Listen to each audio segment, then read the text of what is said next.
The young billionaire is arrested in front of everyone. But homeless twin girls shout, "He didn't do anything. We saw who did it."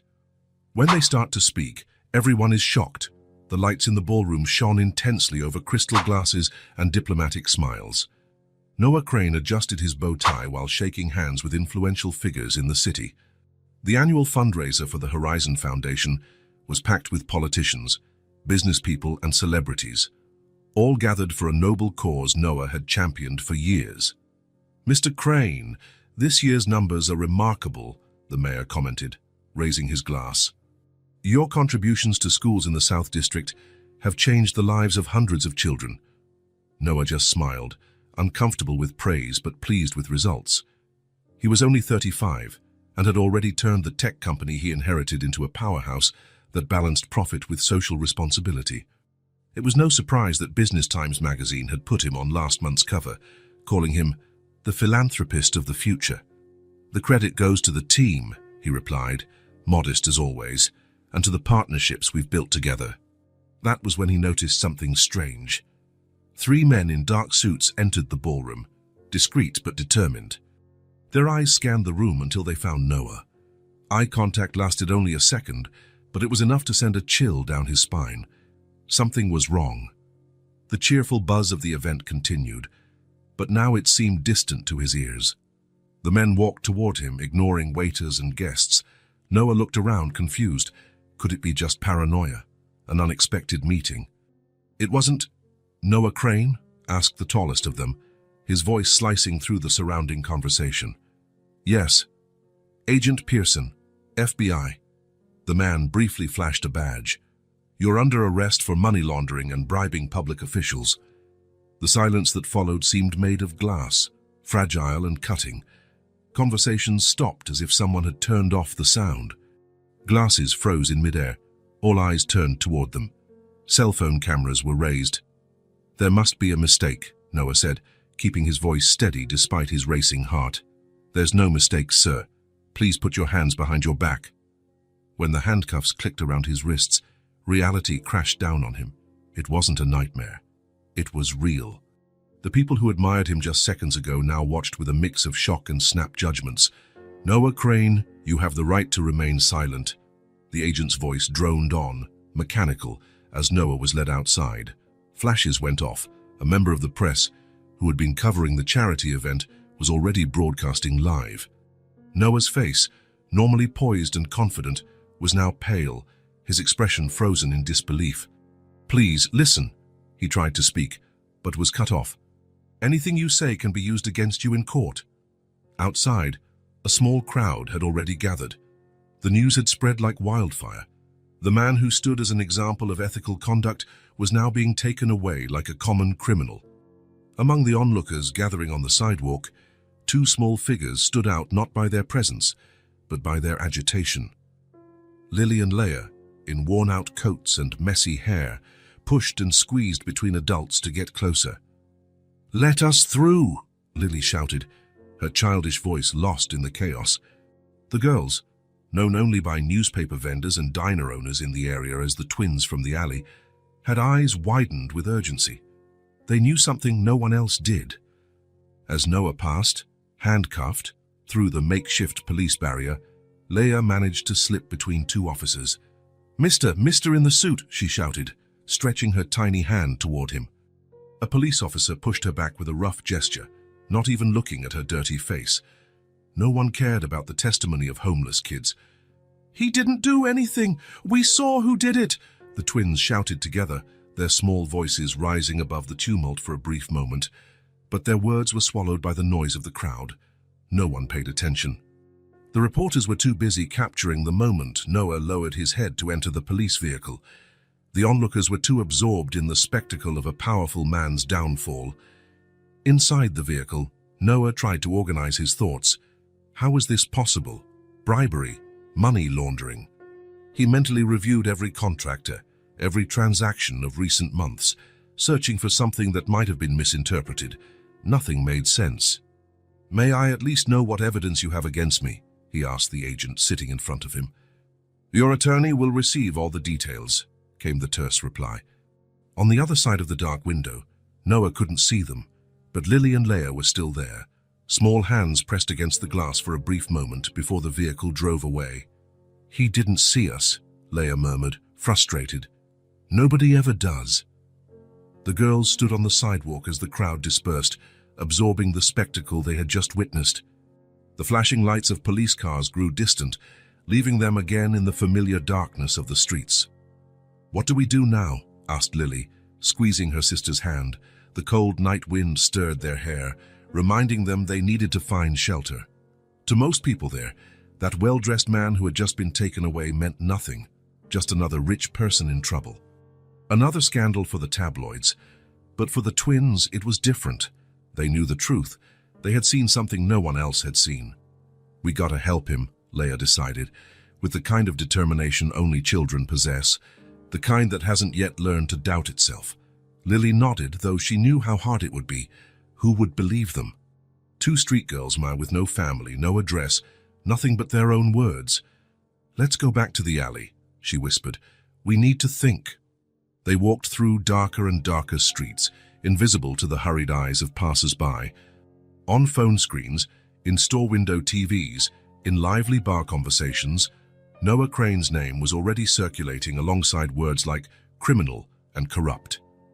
No one knew that the truth was walking in the shadows of the city, in the form of two small children who had witnessed something too important to be ignored. At the central police station, Noah was photographed, fingerprinted, and placed in a holding cell. His attorney, contacted at the last minute, promised to be there first thing in the morning. "This is absurd. Completely absurd," the lawyer shouted over the phone. "You're the last person in this city I'd imagine involved in something like this." Noah simply asked him to do his job and find out exactly what he was being accused of. Alone in the cell, he allowed himself a moment of genuine panic. His reputation, so carefully built over the years, was now in ruins. The children his foundation helped, the projects underway, everything was at risk. And there was something else, something that bothered him, but he couldn't fully process. In the midst of the confusion, he had heard children's voices, tiny voices saying he was innocent, that they had seen something. Who were those kids? He murmured to himself, trying to recall their faces in the chaos of that moment. On the other side of the city, huddled under an old blanket in their hideout in the alley, Lily and Leia also couldn't sleep. The day's events replayed in their minds: the man with the black briefcase, the tense conversation in front of the building, the golden watch. And then, hours later, the wrong man's arrest. "Tomorrow we have to tell someone," Leia said, adjusting the blanket over her sister's shoulders. "But who will believe us?" Lily asked, her voice small in the darkness. It was a question neither had an answer to. Not yet. While the city slept, the truth remained awake, alive in the minds of two small children that nobody wanted to hear, and of an innocent man everyone was ready to condemn. Night fully enveloped the city when Lily and Leia finally arrived at the alley they called home. It was a narrow space between two old buildings, where stacked cardboard boxes created a small shelter from rain and wind. It wasn't much, but it was the only place they felt safe. "Are you hungry?" Lily asked, pulling a slightly squashed piece of bread from inside her coat. She'd managed to grab it from a cafe table at the corner. Leia nodded, settling on the makeshift mattress of old blankets. They split the bread in silence, each lost in her own thoughts. The arrest scene still flashed vividly in their minds. "Do you think that man will stay in jail forever?" Leia finally asked, her voice low as if the walls could hear. Lily shrugged. "I don't know. Adults don't really care about what's right." It was a lesson they had learned too early. After their mother died and their father disappeared, no one cared where two small, undocumented girls without relatives would go. The big city was their only option, and in it, they learned to become invisible. But we saw Lily. We saw everything. Leia moved closer to her sister, her eyes shining in the dark. That nice man did nothing wrong. Lily knew what her sister was talking about. 3 days ago, while looking for food near the financial district, they had witnessed something strange. It was at that building with the shiny windows, right? Lily tried to recall. The tall man with the dark coat. And the golden watch, Leia added. It sparkled a lot whenever he moved his arm. They looked at each other, silently confirming they remembered the same details. He was angry, Lily continued, talking loudly on the phone. And then the other man came with a black briefcase. Leia hugged her knees, as if trying to protect herself from the memory. They argued. That day had been just like any other for the twins.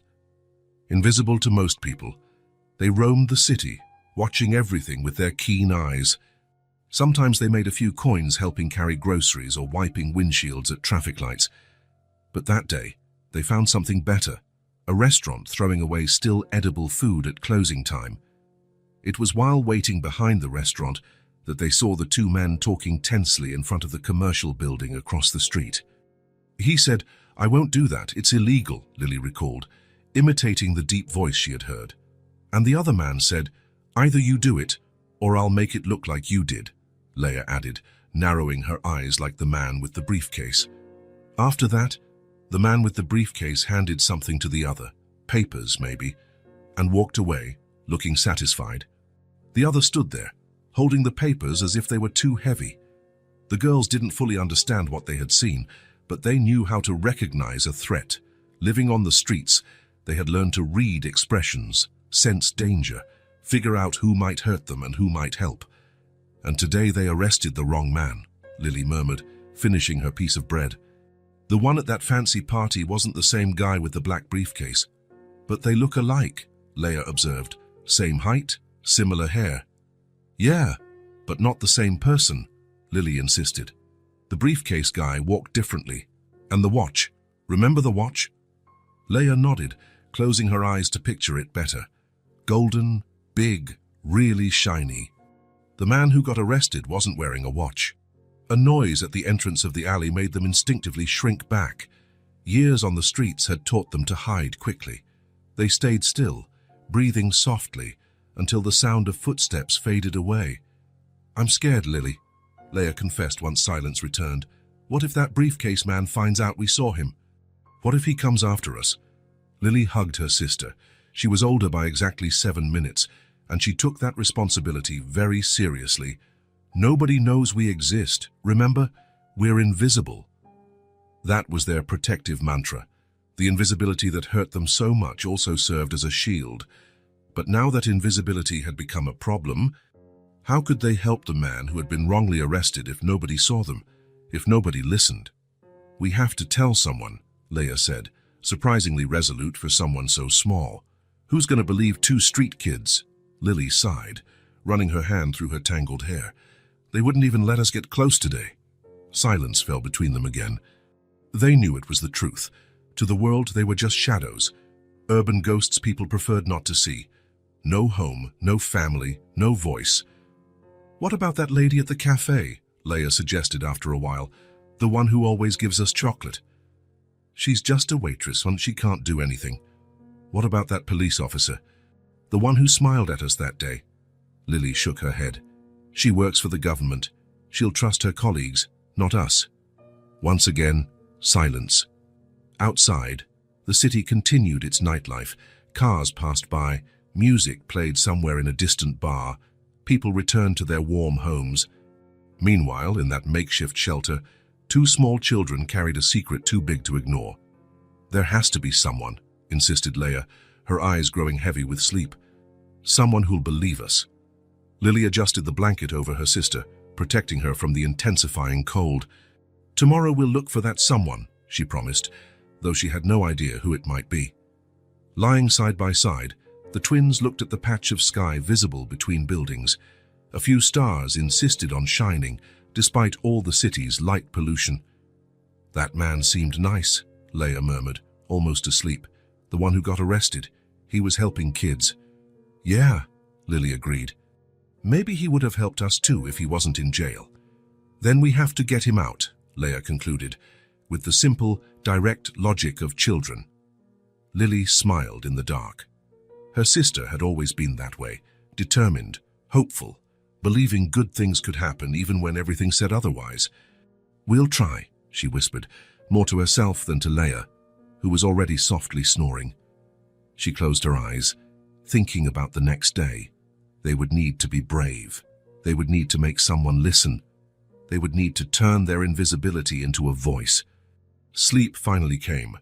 Lulled by the distant hum of the city and the warmth of her sister's body, her only constant comfort in their uncertain lives. While they slept, the news of Noah Crane's arrest was already dominating all the channels. His photo appeared on screens of every size, always accompanied by words like fraud, corruption, and betrayal. The truth slept in a dark alley, guarded by two children the world preferred not to see. Lorena Martinez turned off the TV with a frustrated sigh. Yet another sensationalist report about Noah Crane, filled with speculation and devoid of facts. 48 hours after his arrest, and no one seemed interested in investigating beyond the official narrative. She rubbed her tired eyes and looked around her small apartment. The walls were covered with newspaper clippings, awards she'd won, stories she'd written, cases she'd uncovered. A bright past that cruelly contrasted with her murky present. 15 years of a career just to end up writing about celebrity diets, she muttered to herself, taking the last sip of cold coffee. At 42, Lorena was no longer the rising star of investigative journalism. A controversial exposé on political corruption 3 years ago had cost her dearly. The powerful figure she exposed sued the newspaper, and even though the evidence was true, the pressure was too great. Lorena was never formally fired, that would have stirred more scandal, but she was gradually sidelined from major stories and relegated to shallow pieces and lifestyle columns. The house she once owned in an upscale neighborhood was traded for this one-bedroom apartment downtown, cheaper and, ironically, closer to the real stories unfolding on the streets. She glanced at the open laptop on the table. The screen showed the draft of her next column, 10 great spots for happy hour in the city. She slammed the lid shut, unable to continue with such triviality. Her phone rang. It was Marcus, her current editor. "Lorena, where's that piece on bars?" "The deadline's in 2 hours." "I'm finishing it," she lied, running her hand through her dark hair that now showed a few strands of gray. "But I was thinking of proposing something else." The sigh on the other end of the line was almost audible. "We're not touching the Crane case, and if that's what you're thinking, why not? It's the biggest story in the city." "Exactly. Everyone's covering it. What could you possibly add?" Lorena hesitated. What had been tormenting her for 2 days wasn't easy to explain without sounding crazy. "I was there, Marcus, at the moment of the arrest. You and 200 other people, including 20 journalists. I saw something different." Lorena closed her eyes, trying to structure her thoughts. 2 kids. Girls, shouting that he was innocent, that they saw who did it.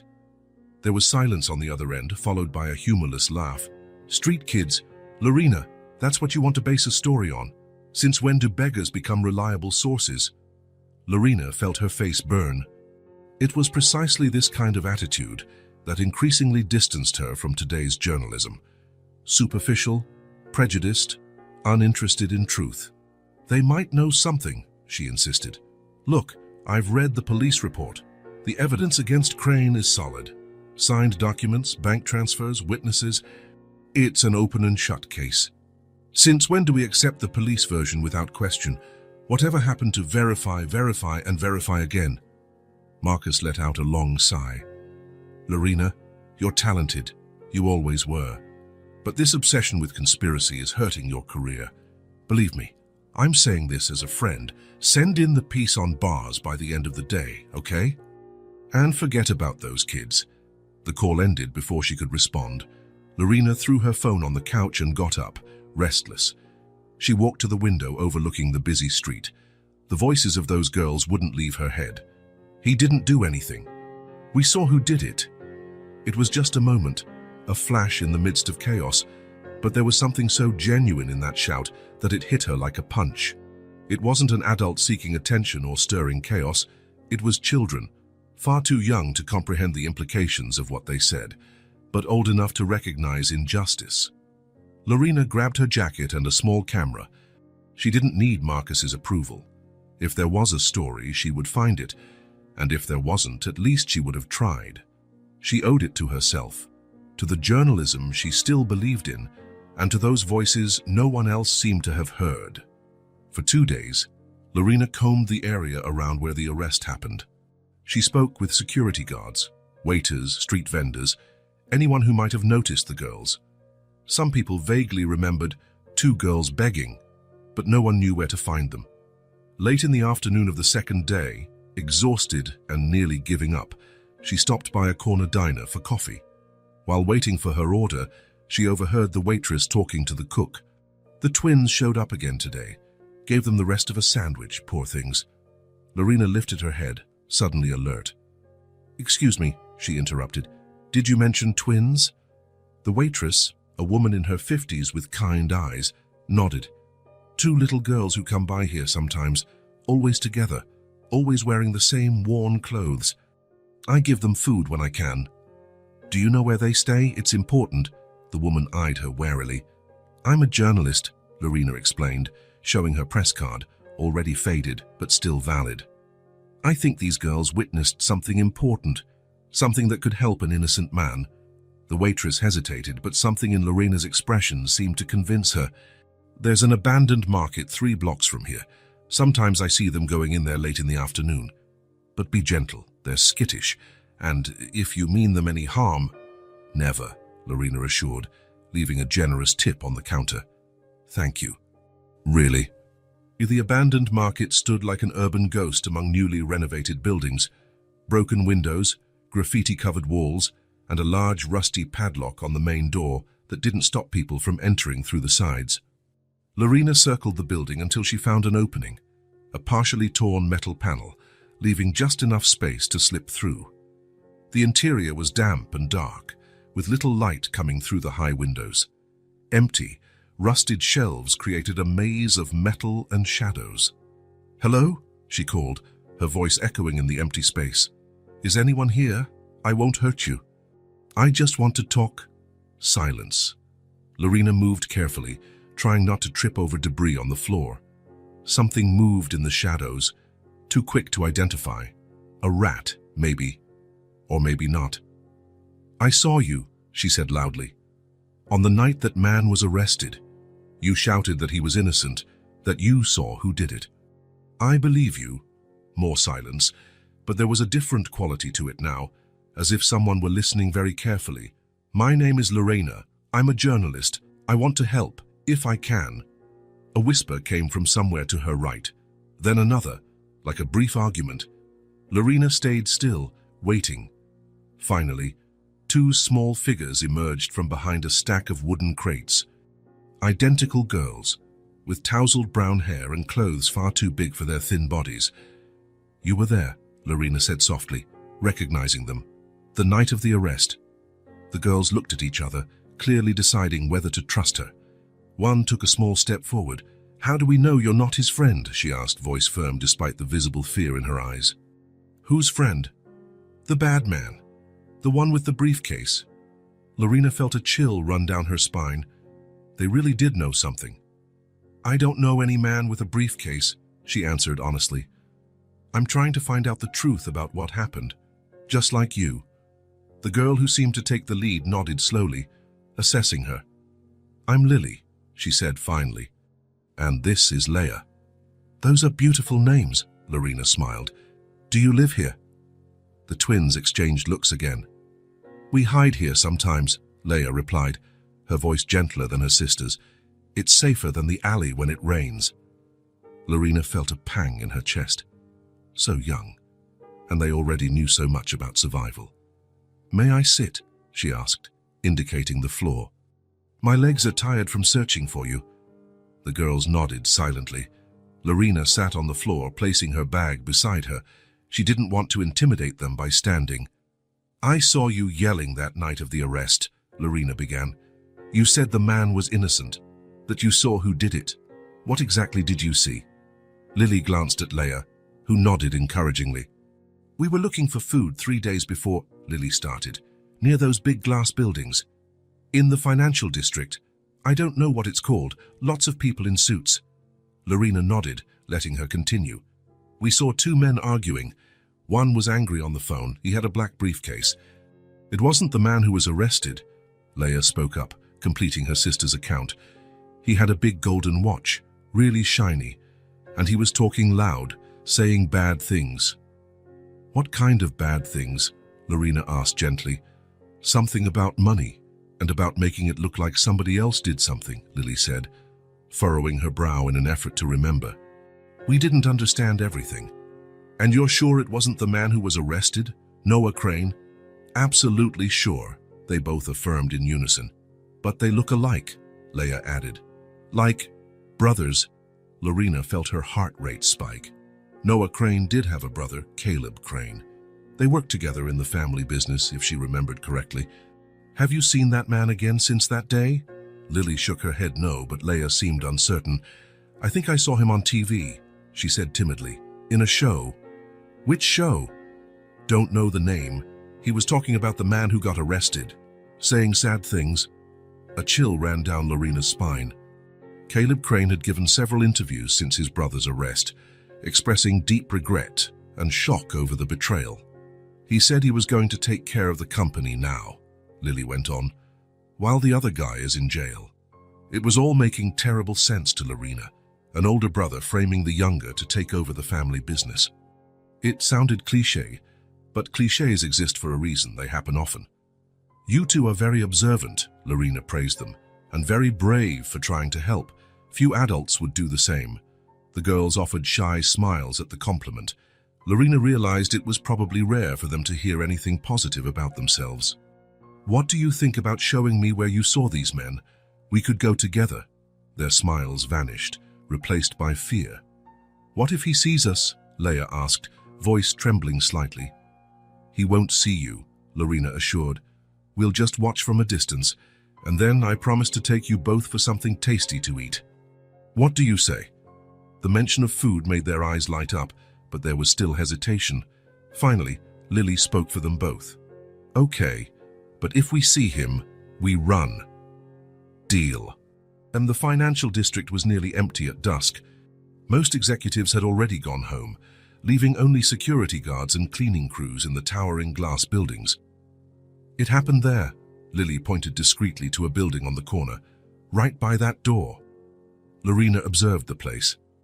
It was the headquarters of Crane Enterprises, the empire now solely under Caleb's control. And where were you standing? Behind those dumpsters, Leah indicated. We were waiting for the restaurant to throw out leftovers.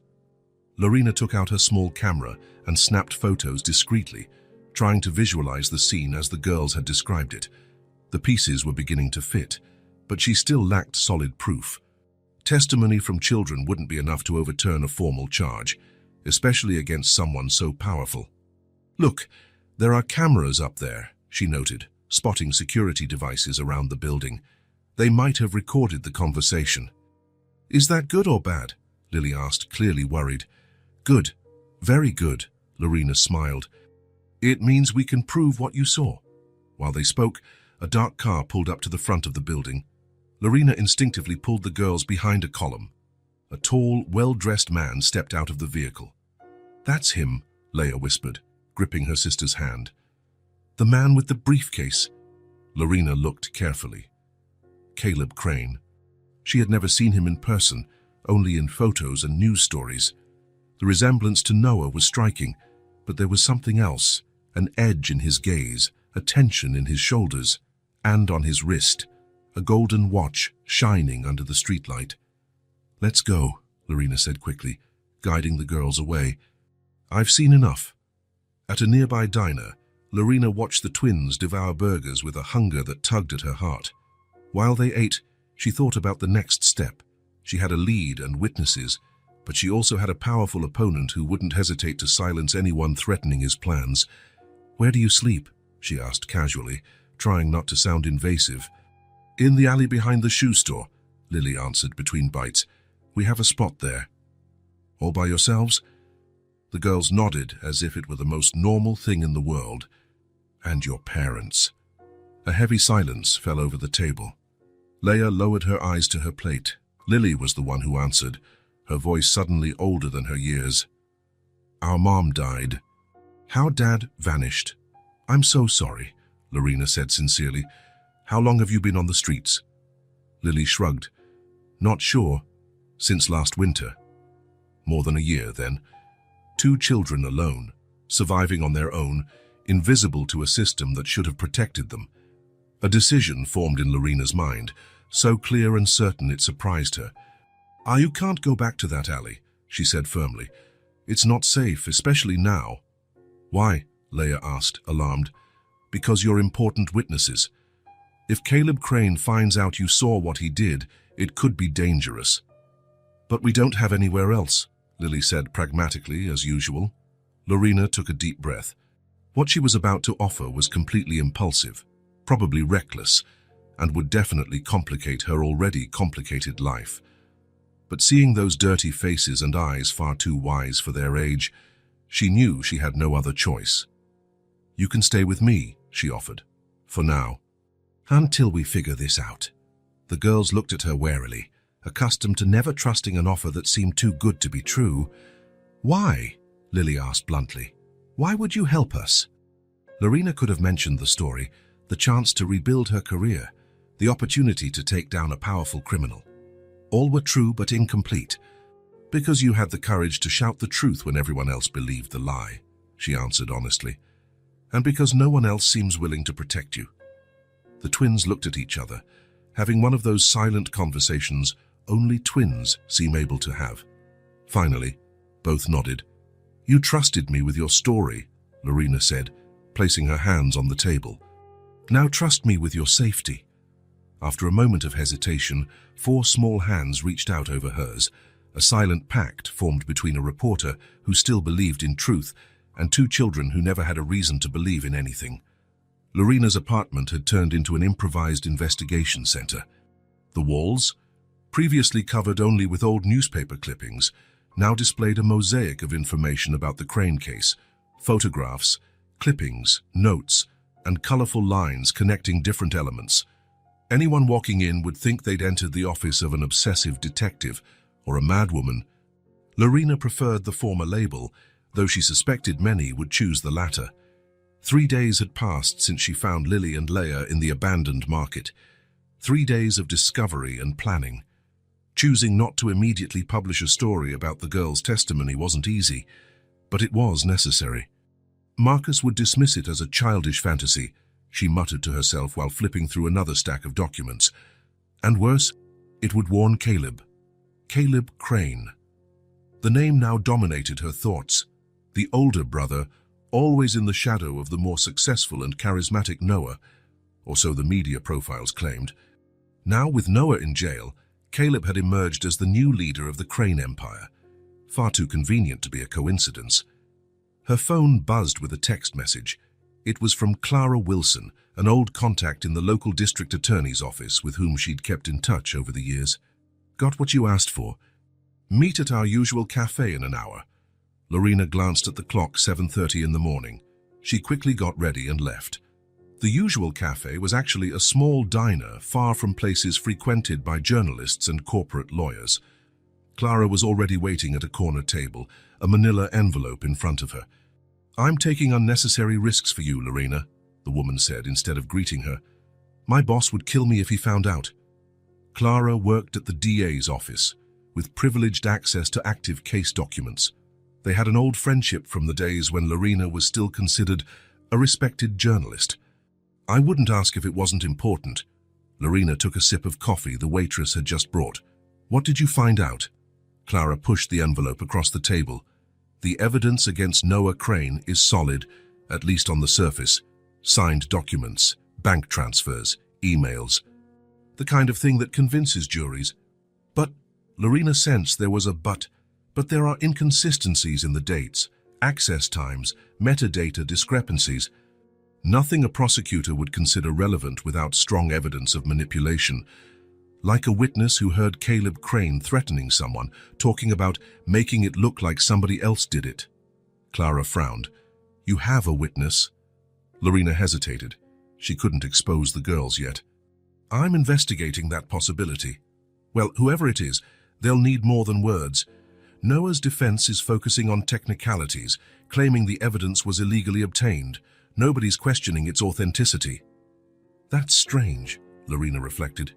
"If Noah's innocent, why isn't he saying the evidence was forged?" "Maybe he doesn't know. Or maybe, Clara left the thought hanging. Maybe he's protecting someone, Lorena finished. Like a brother. Clara drank her coffee, avoiding Lorena's eyes. I'm not asking what you're up to. I don't want to know. But be careful, Lorena. The Crane family has powerful connections. If Caleb really did what you suggest, he won't hesitate to silence anyone who might expose him. I've considered that, Lorena said, thinking of the two children who might be the key to the whole case. That's why I'm being discreet. Clara nodded, standing up. The preliminary hearing is in 2 weeks. If you have something, you need it before then. After Clara left, Lorena remained at the table, leafing through the documents in the envelope. Photos of a crime scene, though there was no physical crime, just a digital one. Copies of financial records showing suspicious transfers, documents that supposedly proved Noah's guilt. To the untrained eye, it looked airtight. But after 15 years of investigating corruption, Lorena had developed a sixth sense for when something was off, and everything about this case seemed off. Back at her apartment, Lorena organized the new information on her improvised mural. She needed to see Lily and Leia again, show them some photos to confirm Caleb's identity, but she feared exposing them to more danger. For now, she would keep contact minimal, using the diner waitress as a go-between. She spread out several photos on the table, shots of Caleb at various social events, some with Noah, some alone.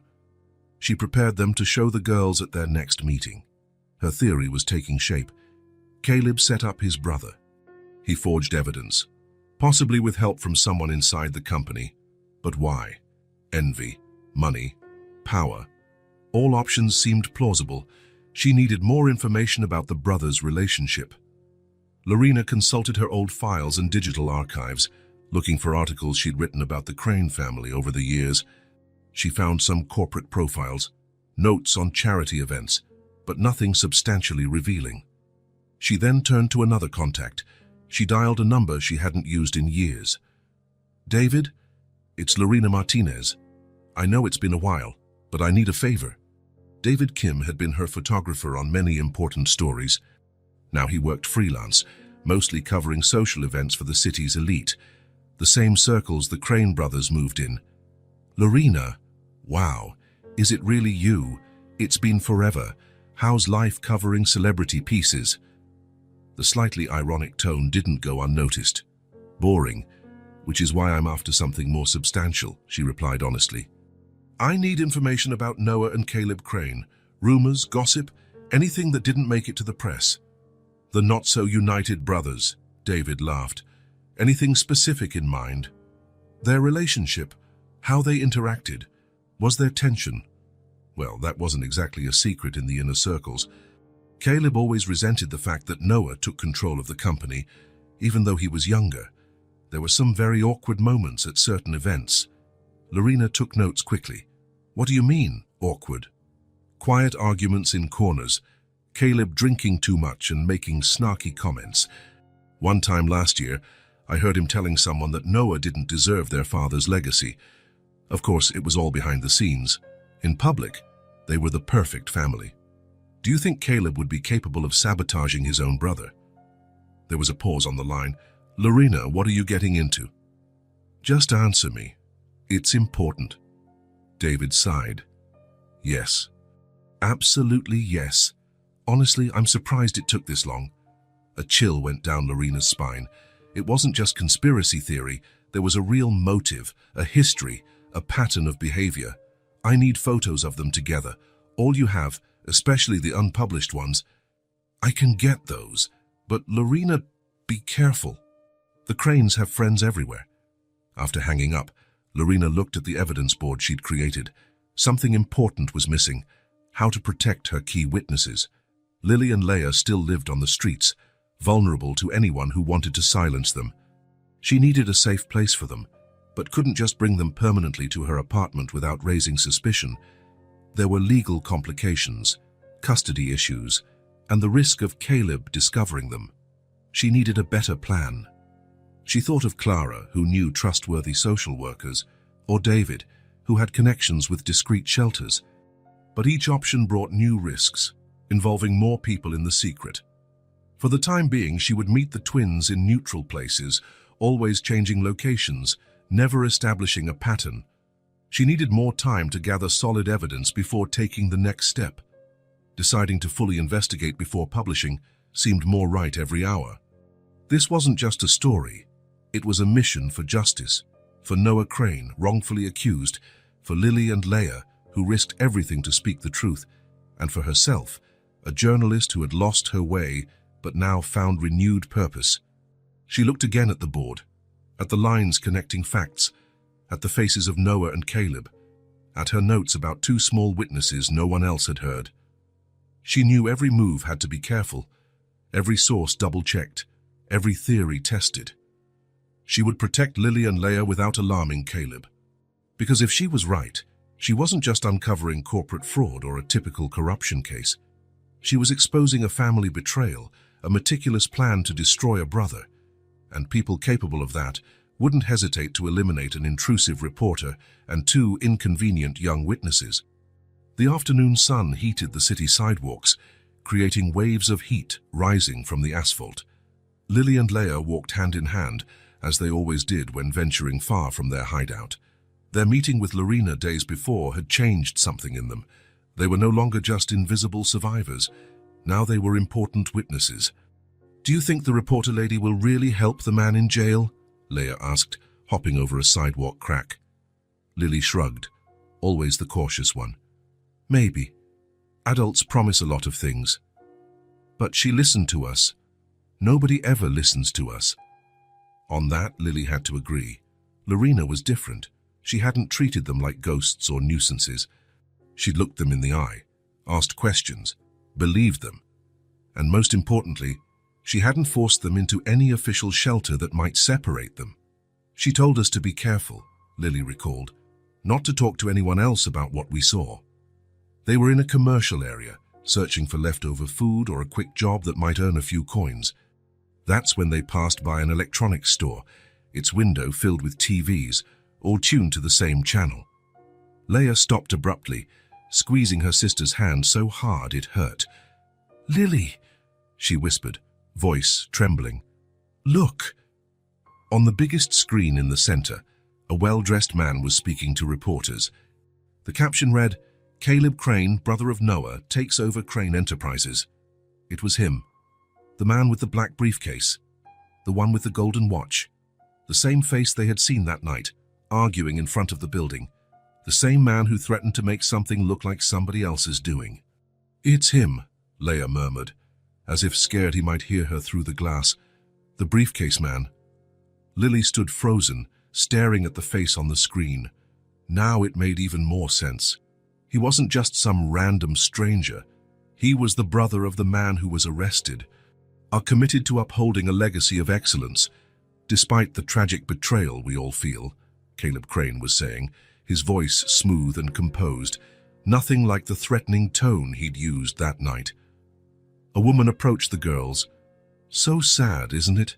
Such a respected family," she commented, not expecting an answer. Lily pulled Leah away, both hurrying off as fast as they could without actually running. They turned one corner, then another, walking faster and faster. "We have to tell Lorena," Leah said, breathless. "Now we know who he is." "Will she believe us?" Lily asked, always skeptical. "She already believed us once. And now we have a name. He's the brother of the guy who was arrested." Lily nodded, a plan forming in her mind. "Let's go to that newspaper building where she works. She showed us the address last time. Remember?" Leah agreed, and they changed direction, now walking with renewed purpose. They traveled nearly an hour, crossing increasingly busy neighborhoods, until they spotted the newspaper office, an old red brick building with large glass windows. Outside, they hesitated. The place looked intimidating, with well-dressed people rushing in and out. Who would pay attention to two raggedy kids? "We go in together," Lily decided finally. "If anyone tries to stop us, we say it's urgent. We need to speak to Lorena Martinez." With newfound courage, they passed through the revolving doors, ignoring curious and suspicious glances. A security guard raised his eyebrows upon seeing them, but before he could approach, the girls spotted Lorena crossing the lobby with a stack of papers in her arms. "Miss Lorena," Leia called, her high voice echoing in the large space. Lorena turned, surprised. For a moment, she didn't recognize them. Then her eyes widened. "Girls, what are you doing here?" "We saw him," Leia blurted, breathless. "On TV, the briefcase man." Lorena quickly scanned around, noticing curious glances from colleagues. This wasn't the place for that conversation. "Come with me," she said softly, leading them out of earshot. She guided them down a side corridor to a small, empty meeting room. She closed the door and drew the blinds. "Now, tell me exactly what you saw," she asked, placing a recorder on the table. "It's important." "He was on TV," Lily began excitedly. "The guy we saw that night. The name under him said Caleb Crane. And he was talking about the man who got arrested," Leia added, saying sad things, like he was worried. "He's the brother of the man who got arrested?" Lily asked, looking straight at Lorena. Lorena nodded slowly, her expression serious. "Yes. Caleb and Noah Crane are brothers." She paused, organizing her thoughts. "Are you absolutely sure it's the same man you saw that night, the one with the briefcase?" "Totally sure," they replied in unison. "He had the same golden watch," added Leia. "It was shining on TV when he moved his arm." Lorena took a deep breath. The puzzle pieces were coming together with frightening clarity. She saw a security guard walk down the corridor, eyeing the room suspiciously. "We can't stay here," she decided. "Let's go somewhere safer." They discreetly left through a side door, avoiding the main lobby. Along the way, Lorena phoned her editor, making up an excuse that she felt sick and needed to go home. A small lie she'd pay for later, but necessary in the moment. "Where are we going?" Lily asked as they walked quickly. "To my personal workspace," Lorena said with a slight smile. "My apartment. We can talk there without interruptions." 20 minutes later, they entered Lorena's small but cozy apartment. The girls looked around curiously, immediately noticing the improvised investigation board on the wall, filled with photos, clippings, and notes about the Crane case. "Wow," Leia murmured. "It looks like a detective movie." Lorena laughed. "It's a bit like that, yes." "Have a seat. I'll fix something to eat while we talk." While Lorena busied herself in the kitchen, the girls settled timidly on the couch, still fascinated by the board. Soon, Lorena returned with sandwiches, milk, and some fruit, a feast for children used to scraps. "Help yourselves," she encouraged. "Now, I want to hear everything." From the beginning. Between hungry bites, the twins began telling their story. How they were looking for food near the financial district, how they hid behind dumpsters when they saw the two men arguing. "He was really mad," Lily explained. "First talking on the phone, then the other man came. And they started arguing," Leia went on. "The man with the watch, Caleb, gave the other man a briefcase. The other man said he wouldn't do something, that it was illegal." Lily frowned, trying to recall the exact words. Then Caleb said, "Either you do it, or I'll make it look like you did." Lorena felt a shiver run down her spine. That was practically a confession of framing someone. "You two were close enough to hear all this clearly." The girls nodded. "We have good ears," Leia explained. "On the street, you need to hear everything. And see without being seen," Lily added. Lorena looked at them with a mix of admiration and sadness. So young and already so adept at survival. As they finished detailing the encounter, the golden watch, the black briefcase, and the threatening tone, one question loomed larger in Lorena's mind. "Why are you living on the streets?" she finally asked, after they finished describing the confrontation. "Where are your parents?" A heavy silence settled over the room. The twins shared that silent conversation they often had. Lily spoke up, her voice suddenly sounding far older than a child's. "Our mom died, almost 2 years ago." "She got very, very sick," Leia added, eyes downcast. "What about your dad?" Lorena pressed gently. "He vanished," Lily answered bluntly. "Right after she died. He said he was going to get medicine and never came back." Lorena's heart tightened. It was a tragically common story. Children abandoned in a system that rarely saw them. "We had no other relatives," Leia continued. Neighbors took care of us for a while, but then some people came who wanted to take us to a place with other kids, Lily explained, but they were going to separate us, put us in different homes. We ran away, Leah finished. Better to stay together on the streets than be apart in homes. Lorena took a deep breath, trying to contain the emotion welling inside her. Two children who chose hunger and cold over being separated, who had survived alone for so long, who had had the courage to help a stranger when they saw an injustice. And now those same children were in danger because of what they knew. You can't go back to the street, Lorena said firmly. It's not safe, not now. Why? Lily asked, suspicious. Because what you know is valuable and dangerous. Lorena leaned closer, looking them in the eye. If Caleb Crane finds out there are witnesses who can prove he set his brother up. She didn't need to finish the sentence. The girls understood street dangers better than most adults. But we have nowhere to go. Leah's voice was small. Lorena looked at them. Two children the world had treated so cruelly, yet who still carried a spark of goodness and justice. The decision came from her heart even before her mind could analyze it. "Oh, you're coming home with me," she declared, surprising even herself with the firmness of her tone. "You'll stay here until we sort this out." The girls eyed her warily, too used to disbelieve any offer that sounded too good. "Why?" Lily asked directly. "Why would you help us?" Lorena could have cited many reasons: their value as witnesses, her chance to salvage her career with this story, justice for Noah Crane. All would be true but incomplete. "Because you deserve someone to believe in you," she answered honestly.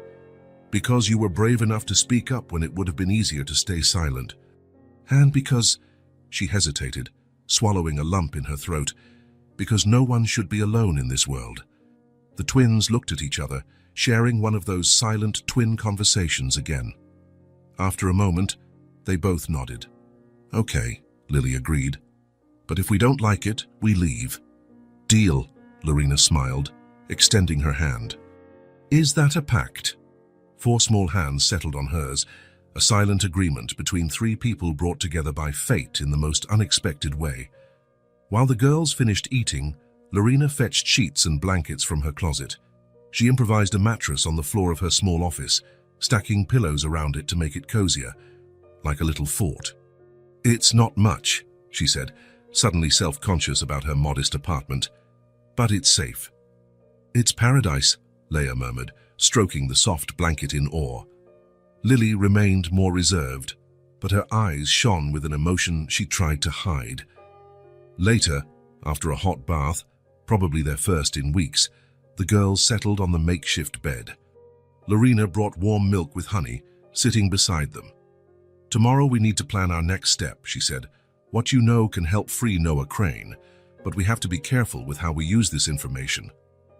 "Are you going to write about it in the newspaper?" Leah asked. Lorena shook her head. "No, not yet. We need more evidence first.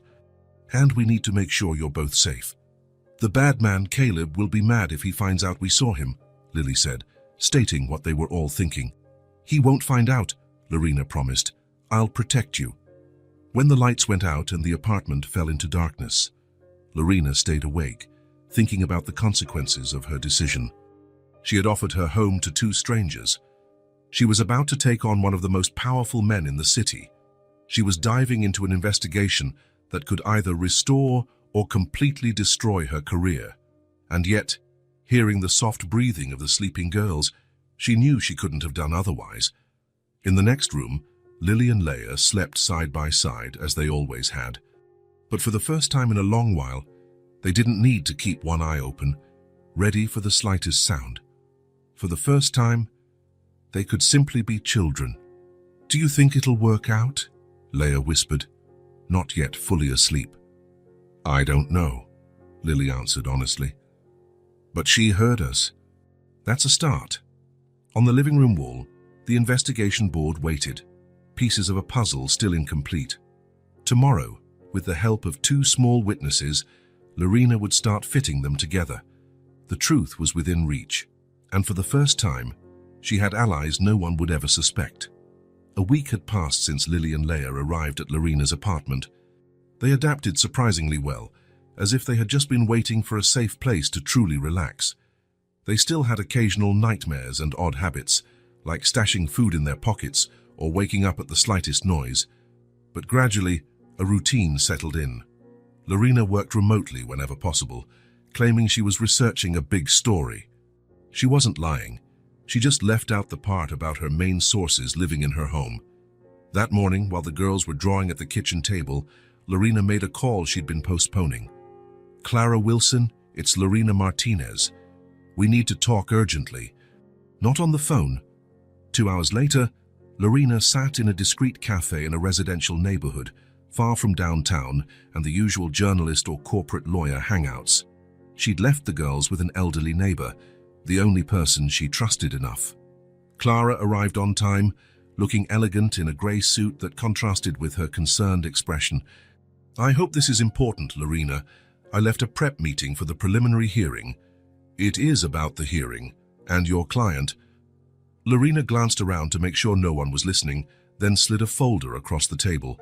"I have witnesses who saw Caleb Crane arguing with someone 3 days before Noah's arrest. He explicitly threatened, 'I'll make it look like someone else did it.' My guess? He was talking about framing his brother." Clara looked skeptical, but she picked up the folder. "What kind of witnesses?" "Reliable," Lorena answered evasively, "but vulnerable. I can't give details yet." The lawyer skimmed through the detailed notes Lorena had written, based on the twins' accounts. "This isn't enough for a court, Lorena.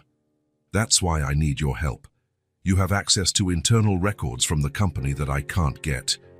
We need to find a link."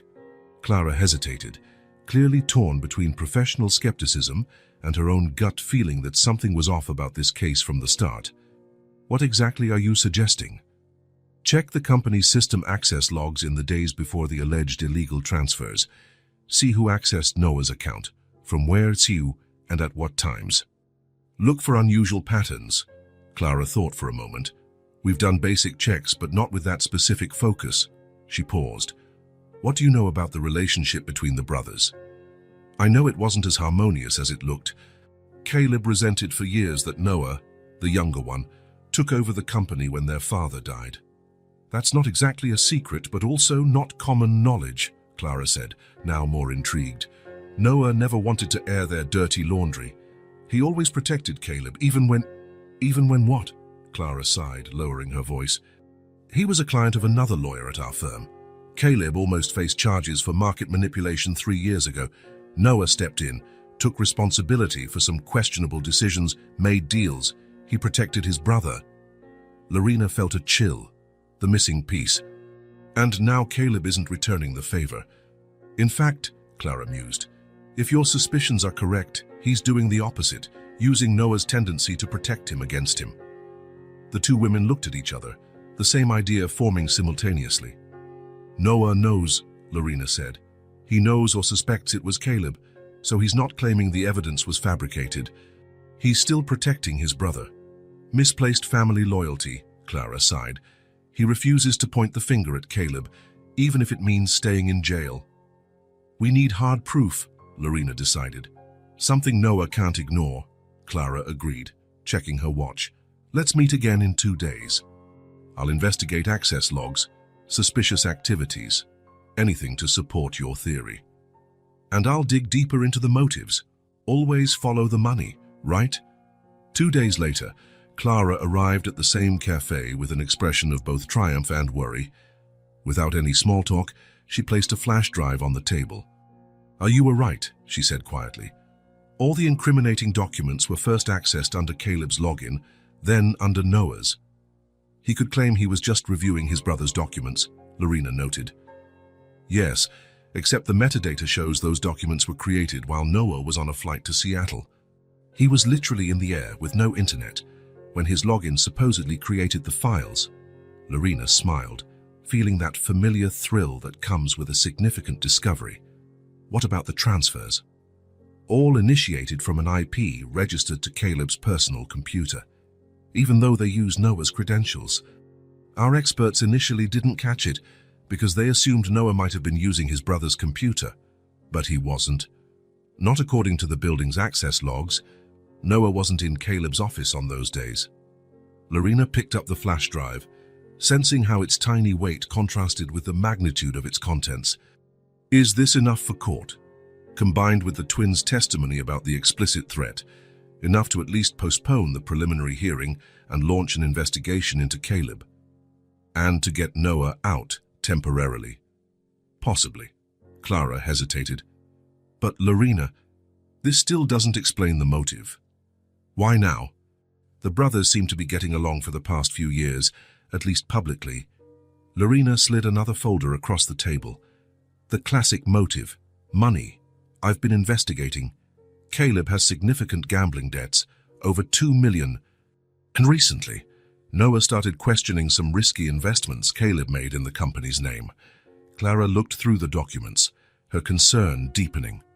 Where did you get all this? I have my sources, Lorena said, thinking of David, her old photographer now mingling with the elite and overhearing far more than people realized. The point is that Noah was tightening controls, possibly planning to cut down Caleb's autonomy in the company. So Caleb acted first, Clara concluded, seeing how the pieces fit. With Noah in jail, he takes full control and gains unlimited access to company funds to cover his personal debts. Clara gathered the papers, her face grave. I'm taking this to the full legal team today. We can request an emergency hearing and present the new evidence. What about my witnesses? For now, keep them safe. If we go to trial, we'll need them. But hopefully, the technical evidence will be enough for the preliminary phase. Lorena nodded, relieved. The less the girls were exposed, the better. Though at some point, if the case progressed, they would likely have to testify. Keep me posted on any developments, Lorena said as Clara stood. And Clara, be careful. If Caleb realizes we know before we act officially. I'm aware, Clara replied, thinking of the 2 children who could blow the whole thing wide open. That's why we move quickly. The 2 parted ways, each heading in a different direction. As Lorena walked home, she felt a mix of triumph and apprehension. The truth was surfacing, and the web of lies was unraveling. But she also knew this was the most dangerous point. When the truth emerges, those who want it hidden become desperate. And desperate people rarely play fair. She quickened her pace, thinking of the girls waiting for her. The small witnesses whose sharp observations had started it all. She had to protect them, not just for the case, but because in just 1 week, they had become much more than sources. They had become her responsibility, one she hadn't expected but now couldn't imagine giving up.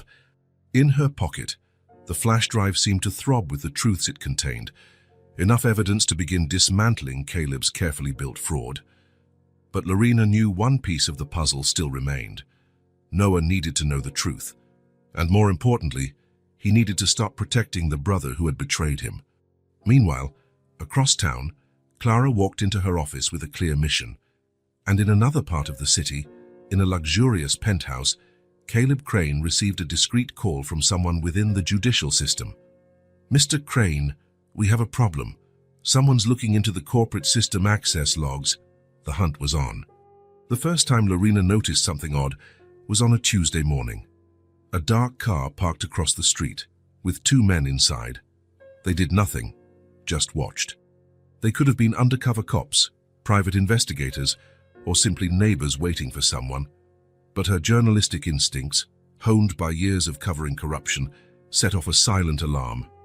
She closed the curtains and continued her day, deciding not to alarm the girls with suspicions that might be just paranoia. After all, they were making progress. Clara had managed to delay Noah's preliminary hearing with the new evidence, and Lorena was working on an extensive story documenting the whole case. They were so close. It was Lily who confirmed her suspicions 2 days later. "Miss Lorena," the girl called from the kitchen window, where she was helping wash lunch dishes. "That man is watching again." Lorena walked over casually, as if checking the sink. Her eyes quickly spotted the figure leaning against a lamppost about 50 yards away. Tall, dark suit, sunglasses despite the cloudy sky, trying to look inconspicuous and achieving the exact opposite. "Have you seen him before?" she asked, keeping her voice calm. "Yesterday," Lily replied, "and there was a different one the day before. They take turns."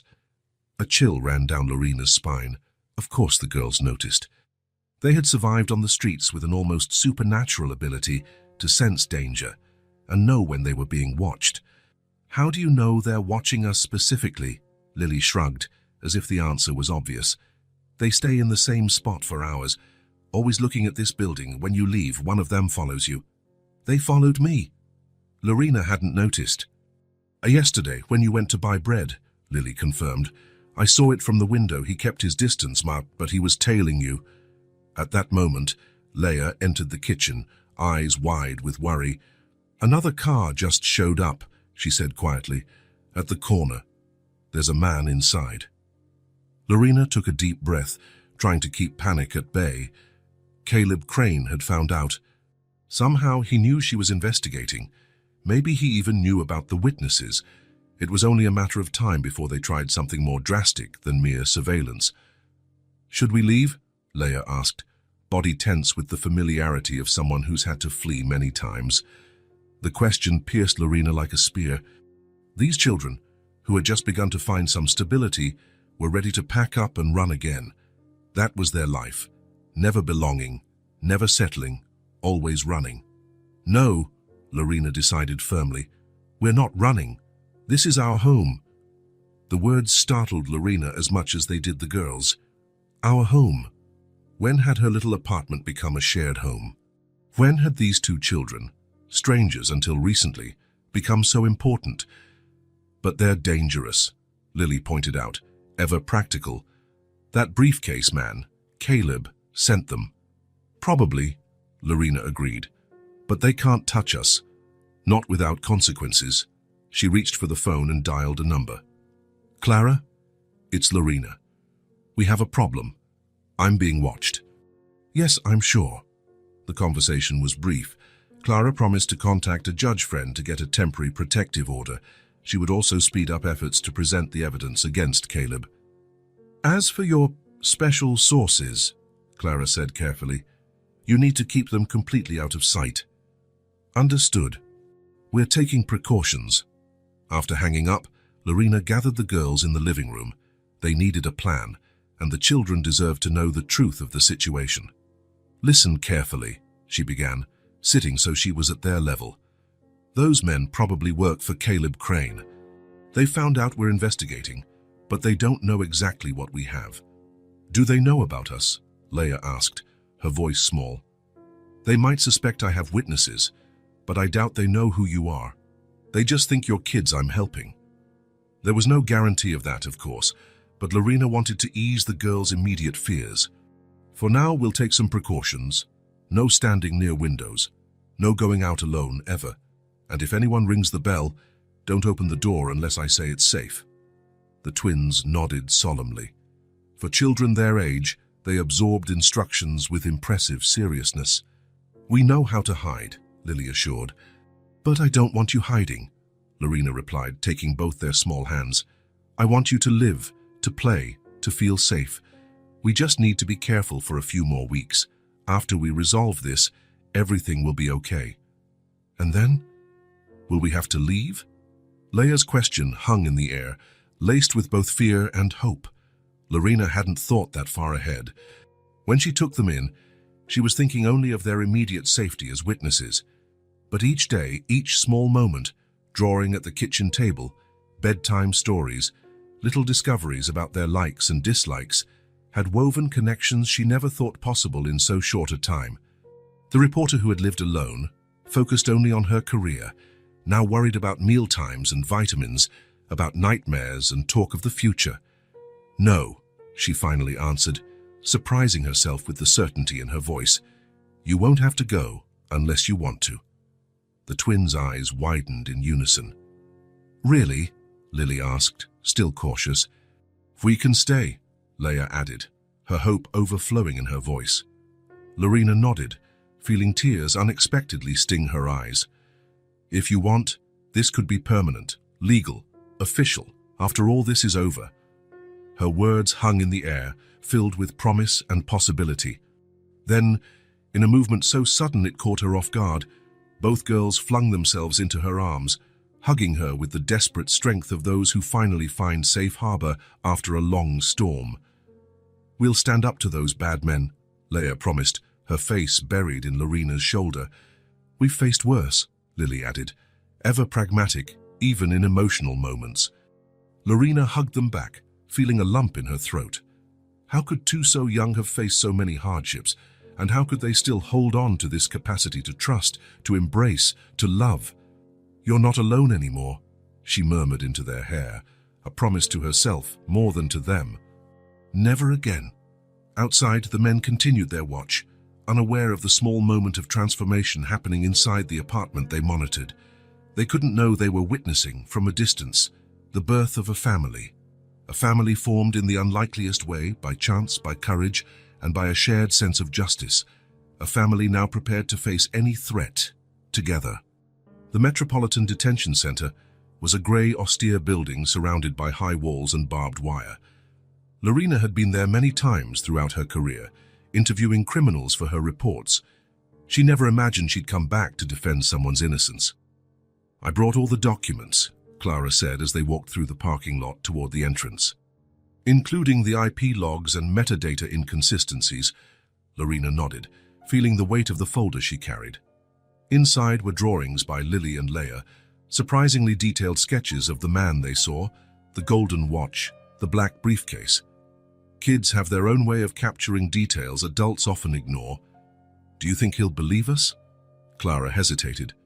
Noah is extremely loyal. He's always protected Caleb ever since they were kids. But he's also a fair man if the evidence is convincing enough. They passed through security, handed over their belongings, and were searched. The procedure was strict, even for an attorney and her assistant, the cover Lorena used to gain entry. The attorney visitation room was simple.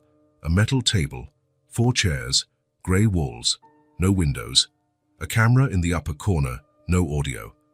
Does he know we're coming? Lorena asked, nervously straightening the papers on the table.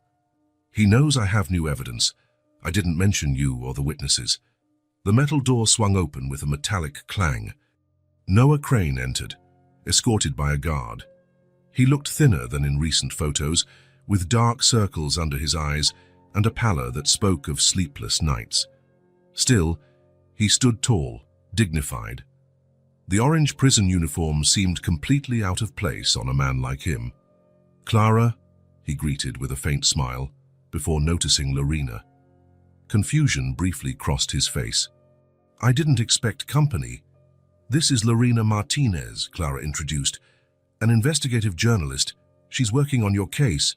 Noah frowned, clearly suspicious. I didn't authorize any. She has information you need to hear, Clara interrupted. Please, sit. After a moment's hesitation, Noah complied. The guard left, slamming the heavy door behind him. Mr. Crane, Lorena began. On the night of your arrest, 2 girls shouted that you were innocent, that they saw who did it. Do you remember that? Noah looked surprised.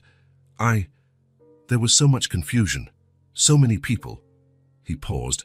Yes, someone was shouting something, but I couldn't make it out.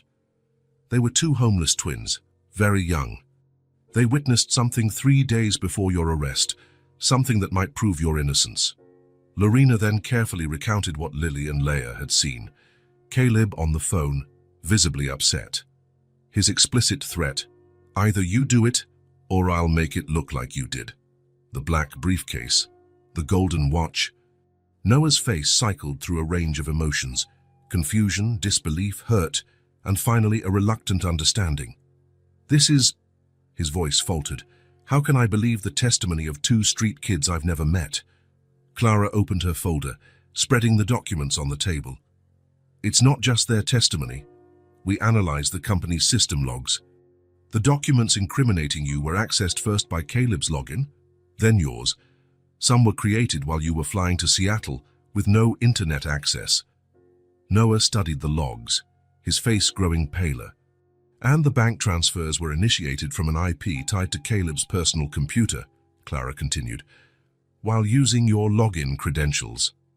That might just mean someone else was on his computer, Noah argued, but there was little conviction in his voice. The building's security logs show you weren't in his office on those days, Clara countered. And there's this. Lorena slid a photo of Caleb at a luxury casino across the table, dated only a few weeks before Noah's arrest. Your brother has major gambling debts, over 2 million, and you'd started questioning some risky company investments he made. Noah held the photo with trembling hands. Where did you get this? I have sources, Lorena replied. But what really matters are the girls. They have no reason to lie. They didn't even know who you were until they saw Caleb on TV after your arrest. Noah set the documents aside, running his hands over his face in a gesture of profound exhaustion. Why would Caleb do this? We're family. I always protected him. Maybe that's the problem, Lorena said gently. You always protected him, even when he messed up. Maybe he started believing he'd never face consequences. Silence hung in the air. Noah stared at the wall, but his eyes seemed to see something far away. Deep down you knew, Clara said softly. Part of you suspected, right? Noah nodded almost imperceptibly. There were signs. I ignored them. I preferred to think I was mistaken. Lorena opened her folder and pulled out the twins' drawings. Lily and Leia drew what they saw, the man, the watch, even the expression on his face. Noah studied the childlike sketches, pain etched across his features. The innocent lines captured perfectly the golden watch Caleb always wore, a gift from their father that he never took off. These girls, he began, his voice trembling. Where are they now? They're with me, Lorena answered. I'm protecting them. Why? Why would you care about 2 street kids? Why would they care about me? It was a fair question. Lorena gave a sad smile. They saw an injustice and tried to stop it. When everyone else believed the worst about you, 2 children that society ignores every day had the courage to speak. Noah's hands trembled slightly as he held the drawings. They saw me, he murmured, almost to himself, even when nobody else wanted to look. Something in his words echoed the twins' own experience, always invisible, always ignored. We need you to stop protecting Caleb, Clara said bluntly. The technical evidence is strong, but your testimony would make it irrefutable. He's my brother, Noah replied quietly. And he betrayed you, Lorena reminded him. He put you here while taking over everything you built. Noah closed his eyes for a moment. When he opened them again, there was a new resolve. What do you need me to do? Clara looked relieved. Make a formal statement detailing your suspicions and sign off on presenting all this evidence at the review hearing. Noah nodded slowly. And the girls, will they have to testify? Eventually, yes, Lorena answered. But we're trying to keep their identities hidden as long as possible. Caleb already has men watching me. A shadow of concern crossed Noah's face. He's always been driven. When he wants something, he doesn't care about consequences. All the more reason to act quickly, Clara said, opening a legal document. We'll prepare your statement now. While Clara worked with Noah on the formalities, Lorena watched the man the girls had decided to help. She saw in him the same integrity Lily and Leia had instinctively recognized. Despite the betrayal, he still struggled with the idea of incriminating his brother, still searched for an explanation beyond greed or envy. What are they like? Noah asked suddenly, looking at Lorena. The girls, Lorena smiled, thinking of Lily and Leia waiting anxiously for her return, probably drawing or arranging their little collection of shells on the windowsill. They're brave, smart, loyal to each other, very observant. They have a strength most adults lack.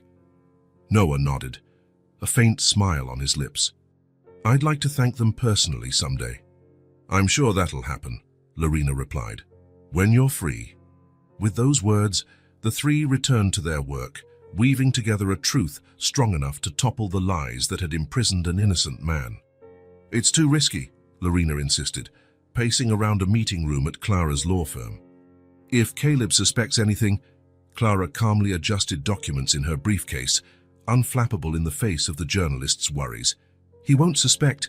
As far as he knows, I'm simply Noah's attorney, discussing possible plea deals. It's perfectly normal at this stage. What about the recorder? Clara discreetly opened the back of her elegant wristwatch, revealing a tiny recording device, top of the line, undetectable and completely legal, as long as I'm part of the conversation. We have a court order. The days following their visit to Noah in jail had been a race against time. With his formal statement, Clara had secured authorization to investigate Caleb further.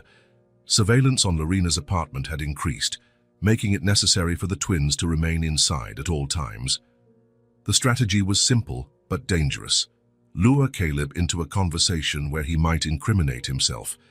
The technical evidence was strong, but a confession, even partial, would be ironclad. If he admits anything, Clara explained, combined with the IP logs and witness testimony, we'll have enough to not only free Noah, but also arrest Caleb. And if he says nothing incriminating, then we rely on what we already have. Either way, the review hearing is scheduled for the day after tomorrow. This is just a potential bonus. Lorena still looked unconvinced, but she knew she had no say in this part of the operation. Her role was to protect the twins and prepare the explosive story to be released once everything was out in the open. "Be careful," she finally said. "He's already shown what he's capable of." Clara nodded, grave. "My assistant will be in the room with me, and the entire firm knows about the meeting. He won't try anything so openly." The Crane Enterprises headquarters occupied half of a skyscraper in the financial district.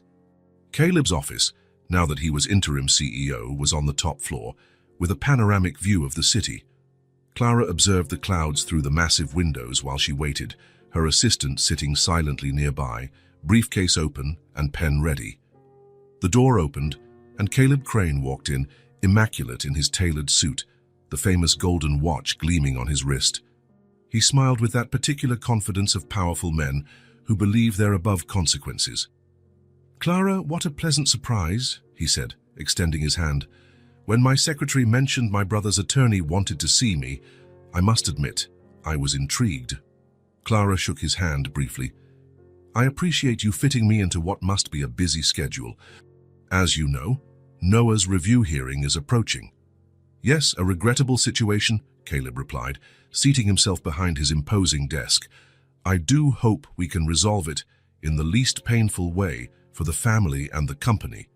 Clara kept her professional face, revealing none of her disgust. "That's exactly why I'm here. We're considering plea deal options." "A plea deal?"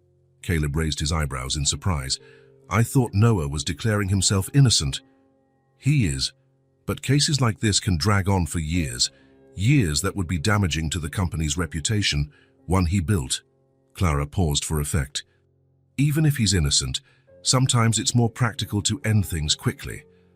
Something glinted in Caleb's eyes, an undercurrent of relief and triumph, quickly masked. "I understand perfectly. And what are the terms of this deal?" "Noah would plead guilty to lesser charges in exchange for a reduced sentence, possibly just probation. No actual jail time." "Interesting," Caleb murmured, drumming his fingers on the desk. "And what about the company?" "Here's the delicate point. He'd have to formally resign as president, permanently." The small smile that formed on Caleb's lips was almost imperceptible. But Clara noticed exactly what she hoped to see. "A sensible outcome under the circumstances," he commented, leaning back in his chair. "The board would welcome a swift resolution." "There's just one potential snag," Clara said, still casual. "Some inconsistencies in the evidence. Technical details about how the documents were accessed, when the transfers were made. Things that might complicate the case if it went to a full trial." Caleb's expression hardened almost imperceptibly. "What sort of inconsistencies?" "IP logs, metadata. Technical stuff suggesting that maybe, and I must emphasize it's just speculation, maybe the documents weren't created directly by Noah." Caleb straightened his posture, his body language now defensive. "That sounds irrelevant. The documents were found on his computer. The transfers came from his account." "Yes, but how they got there is the question." Clara locked eyes with him. You know how modern defense lawyers are. They love technicalities." Caleb forced a tight smile. "Clara, let's be frank. What exactly are you suggesting? That maybe the plea deal interests more parties than just Noah. If there was outside help in creating those documents, that person would also benefit from a quick, discreet resolution." A heavy silence followed. Caleb studied Clara, clearly assessing her intentions and calculating risks. "Interesting hypotheses," he said at last. "But let me be equally frank. What do you really want, Clara?" "Assurances," that nothing pops up against Noah in the future, that this is the definitive end of the matter. Caleb visibly relaxed, thinking he understood her true motive. I understand completely. I can assure you that with Noah's permanent resignation, there'd be no reason for future complications. He paused, giving a slight smile.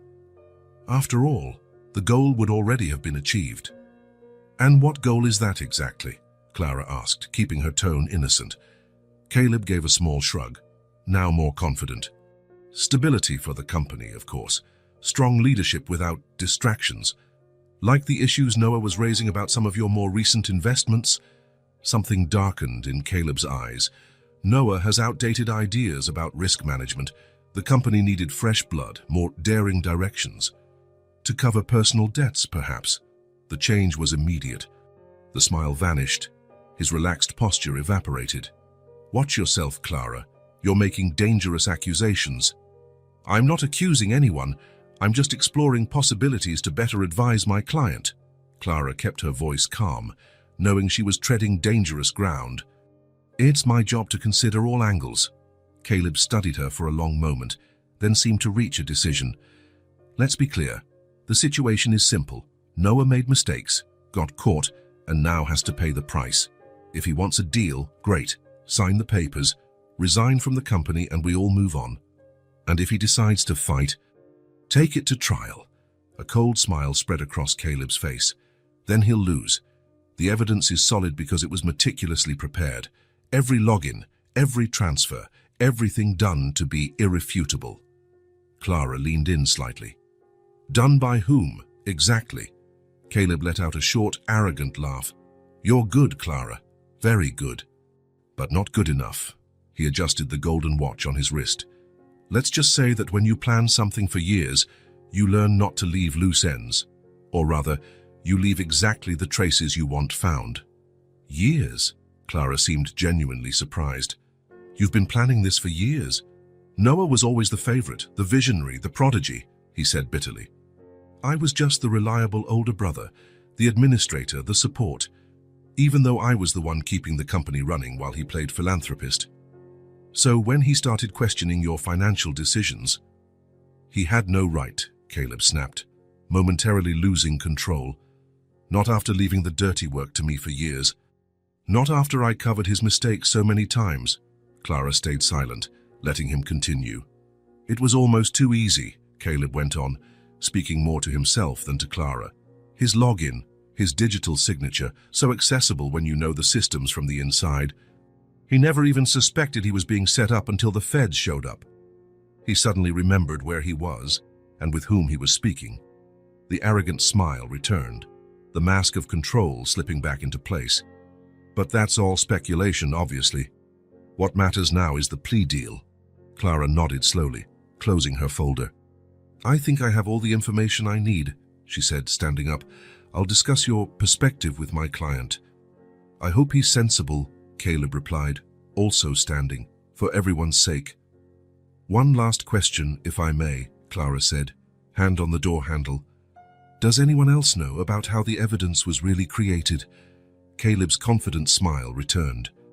Clara, the first rule of any successful operation is never involving a third party, not even trusted assistants, he said, casting a meaningful look at the young man who accompanied her. Some things are best handled personally. Wise counsel, Clara acknowledged. Thank you for your time and your candor.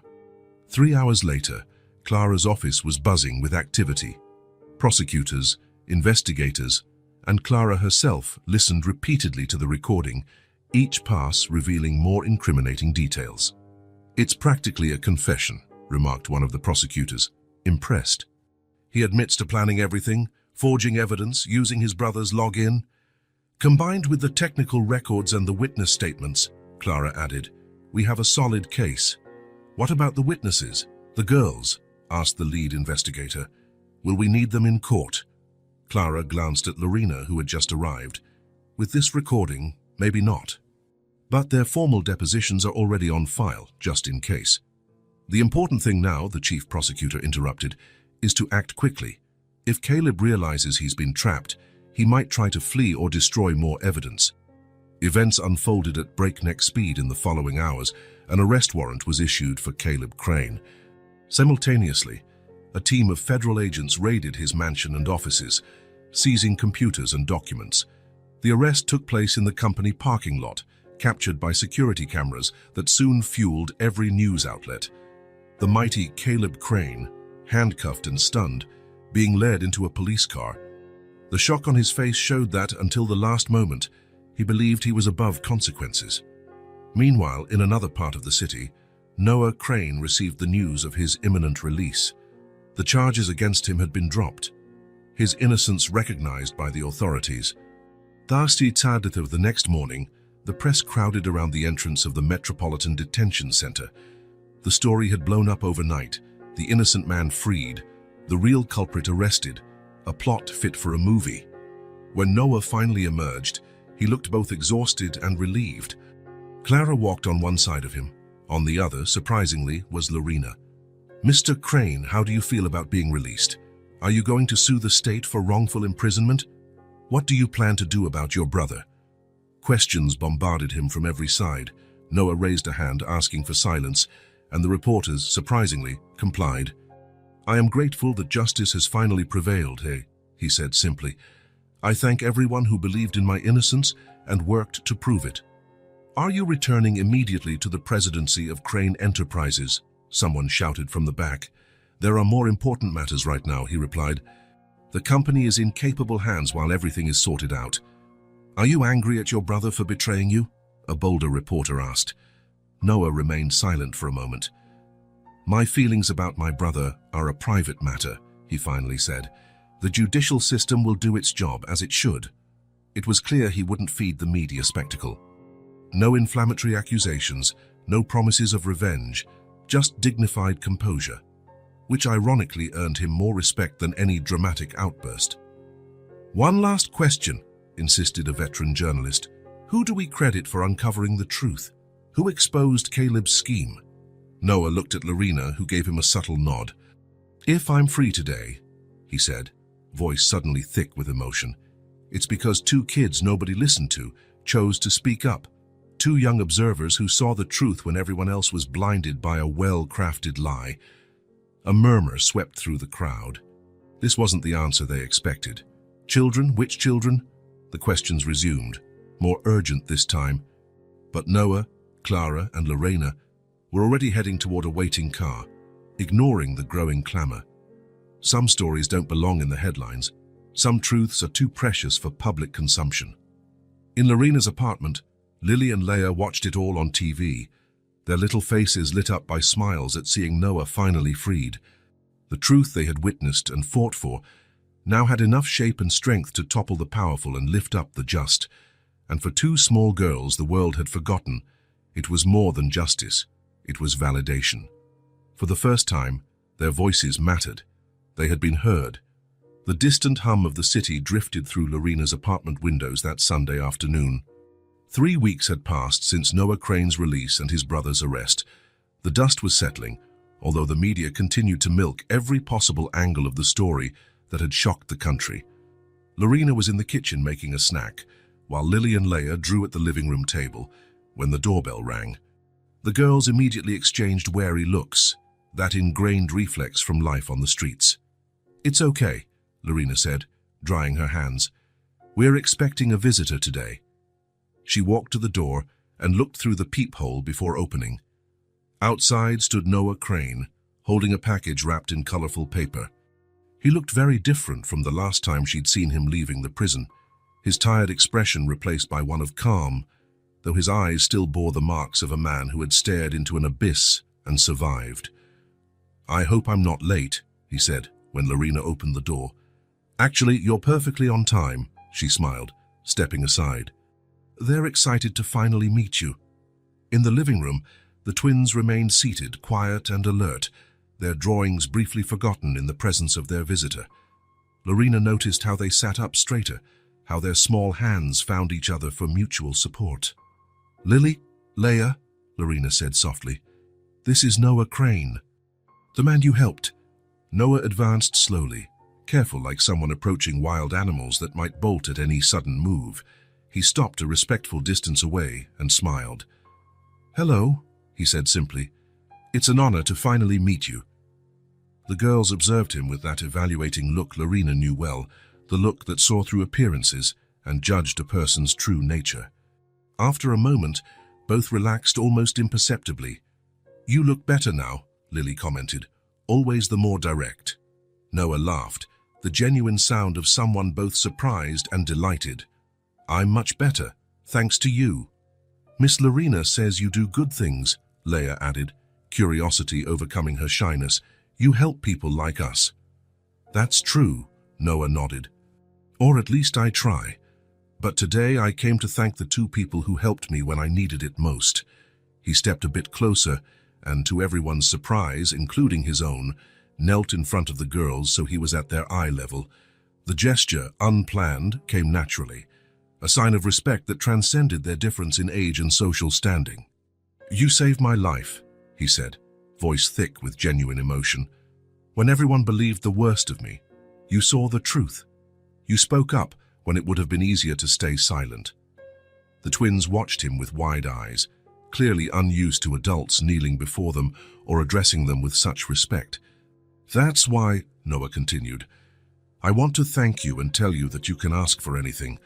Whatever is within my reach, I'll do for you." A significant silence filled the room. From the kitchen doorway, Lorena held her breath. The girls looked at each other, having one of those silent twin conversations. Finally, they turned to Noah, and Leia, normally the quieter one, spoke. "We just wanted a family," she said, her voice small but firm. "We're tired of being alone." Lily nodded, backing her up. "Miss Lorena is nice, but we know we can't stay forever," she added. "And we don't want to go to different places." The simplicity and depth of their request struck Noah like a revelation. He had expected them to ask for gifts, maybe a new home for Lorena, or scholarships for the future. He never imagined these children, who had faced so much, would ask for the one thing money couldn't directly buy. He looked at Lorena, whose eyes were misty, and then back at the girls. "Would you like to come live with me?" he asked, the idea forming in his mind as he spoke the words, "permanently, like a real family." Again, the girls glanced at each other, gauging this unexpected offer. "Do you live alone?" Lily asked, practical as ever. "Yes. In a house that's not too big, but with enough room for 2 more people. There's a yard where we could plant things if you like that." "And we'd stay together," Leia insisted. "Forever. Always together," Noah promised. "I'd take care of both of you. I'd be your legal guardian. Eventually, if we're all comfortable, maybe we'd do a formal adoption." Silence again, as the girls processed something both profound and unexpected. Lorena stayed quiet, respecting the moment, though her heart felt divided between the joy of seeing such an opportunity for the twins and the sadness of letting them go. "Can we think about it?" Lily finally asked. "Of course," Noah said, rising to his feet. "It's not a decision to make in a few minutes. Take all the time you need. In the meantime," he added, extending the package he was carrying, "I brought something for you." Leia accepted the gift, unwrapping it with almost reverent care, as though the bright paper was as precious as what was inside.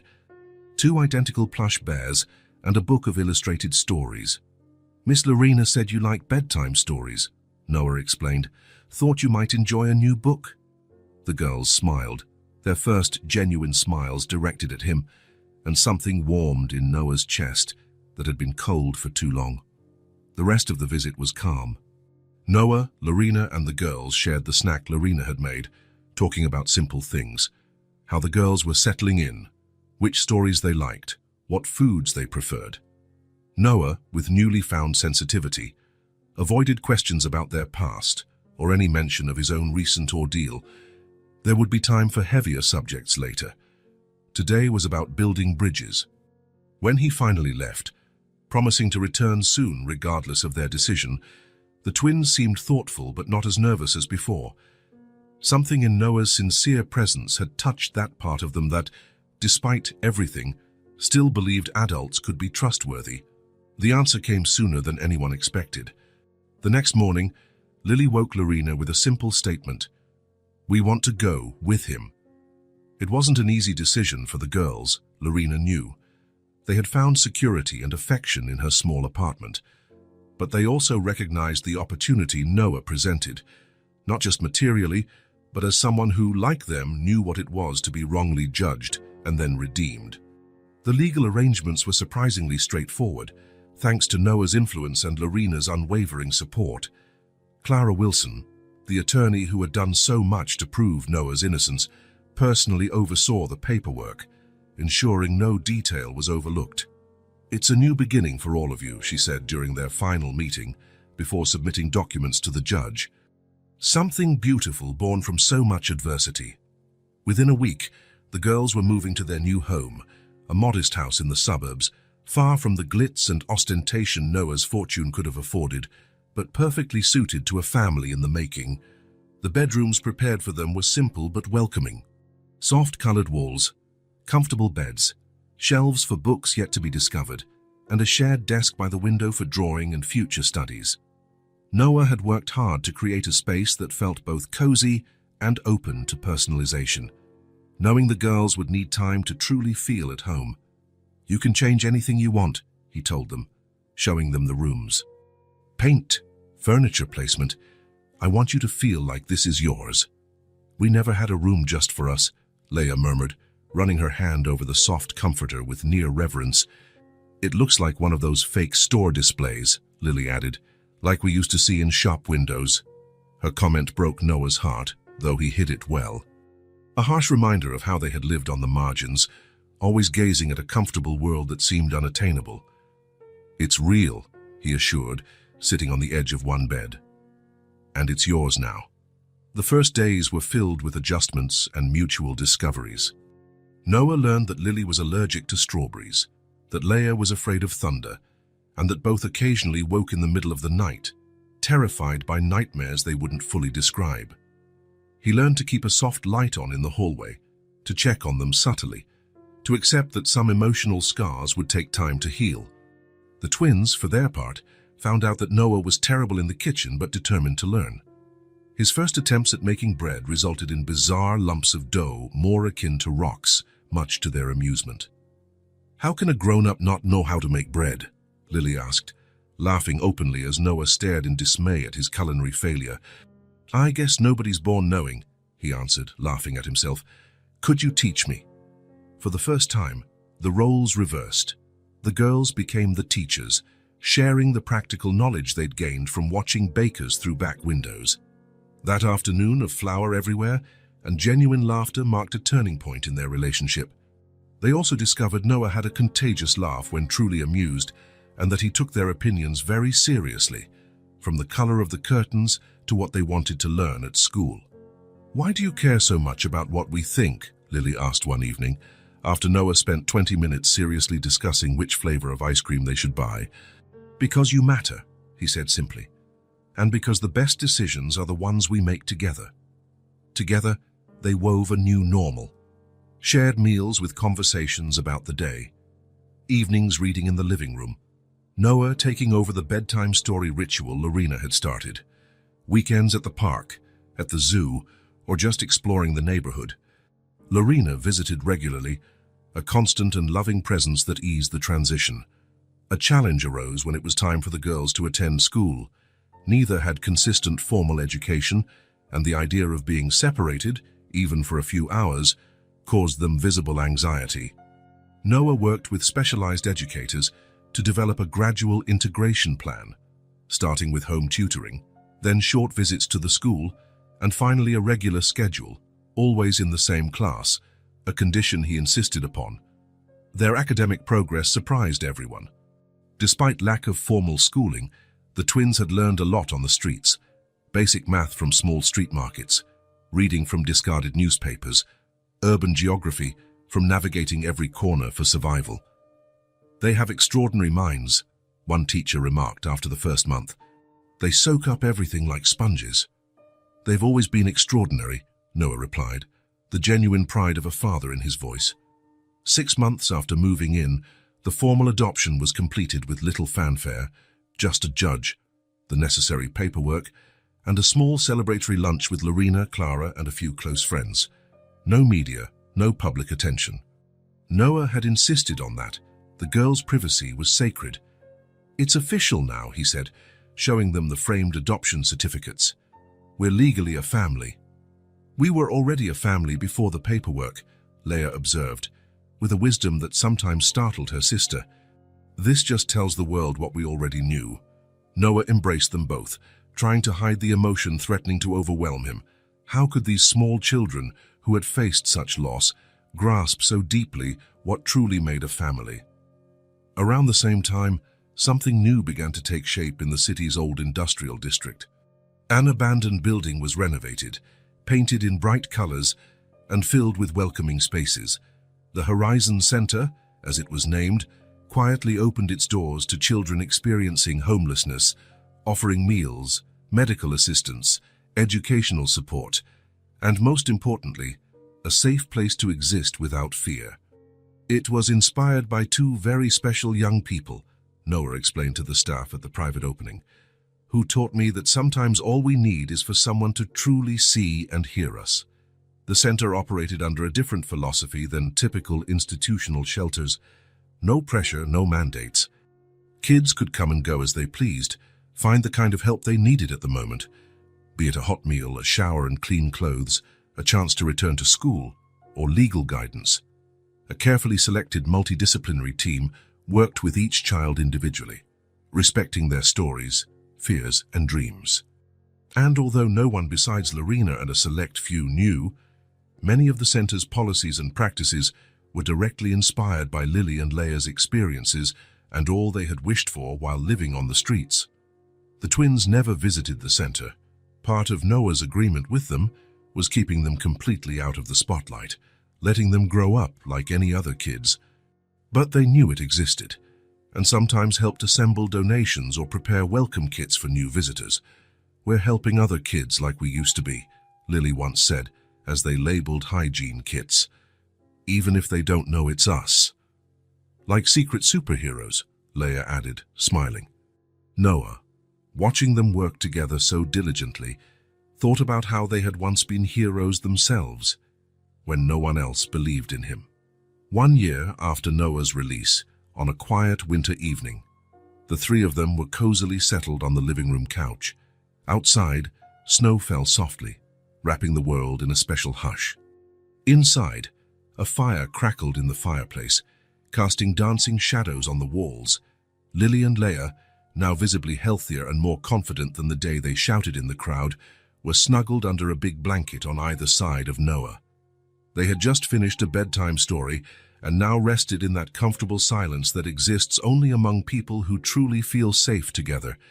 "Dad," Leia said gently, the still new title they'd chosen on their own just recently, "do you think other kids like us will find families too?" The question, coming out of nowhere, caught Noah off guard. He thought carefully before answering. "I hope so," he replied honestly. "That's why the Horizon Center is there. To help find a path for each child, whether it means reuniting them with their families, finding them new families, or simply giving them a place where they can feel they belong." "We were lucky," Lily mused, "to have you and Aunt Lorena." "I was even luckier," Noah said, pulling them closer, "to have you both." Silence returned, now filled with meaning and belonging.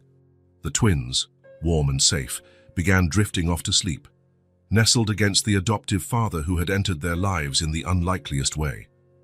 Noah gazed at them, these little saviors who had transformed his life in ways he never imagined. They weren't just responsible for his physical freedom, but for a much deeper liberation, from the loneliness, the emptiness that no amount of professional success had ever filled, the emotional inertia he'd been trapped in. They heard me, he thought, contemplating the improbable miracle of their newly formed family. And I heard them back.